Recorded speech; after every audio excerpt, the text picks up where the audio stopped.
ఇవాళ అయితే నేను మీషో నుంచి మోటివేషనల్ వాటర్ బాటిల్ అయితే తీసుకున్నానండి. ఈ మధ్యన అయితే ఎండలు అయితే విపరీతం దంచుతున్నాయి కదా. సో వాటర్ బాటిల్ గడిగడికి వెళ్ళి పట్టుకునే కంటే ఇట్లా ఒక పెద్ద బాటిల్ తెచ్చి పక్కన పెట్టుకుంటే ఇప్పుడు దాహం వేస్తే తాగొచ్చు అనేసి 2 లీటర్ వాటర్ బాటిల్ అయితే నేను తీసుకున్నాను. ఇది వచ్చి మీషోలో 180 అరౌండ్ అట్లా పడింది అనమాట. లింక్ డిస్క్రిప్షన్లో మెన్షన్ చేస్తానండి. భలే కంఫర్ట్గా ఉంది. ఒక్కసారి పట్టేసుకున్నామంటే పక్కన మనం ఎక్కడ పని చేసుకుంటాం అక్కడ పెట్టేసుకుంటే ఇంకా రోజంతా ఒక 2 లీటర్స్ అయినా అట్లీస్ట్ తాగొచ్చు. ఇంతలో మా బుడ్డోడు అయితే లేచాడండి. ఇంకా వాటర్ బాటిల్ చూస్తూ వాడికి ఇచ్చేయాలంట. మొత్తం ఆ వాటర్ని కింద పడేస్తాడనమాట.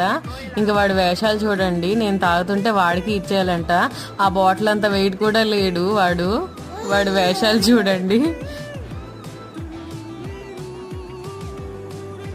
ఇంకా వాడికైతే స్నాక్స్ ఏదైనా ప్రిపేర్ చేయాలి ఇంకా evening. That's it for the video. Please subscribe.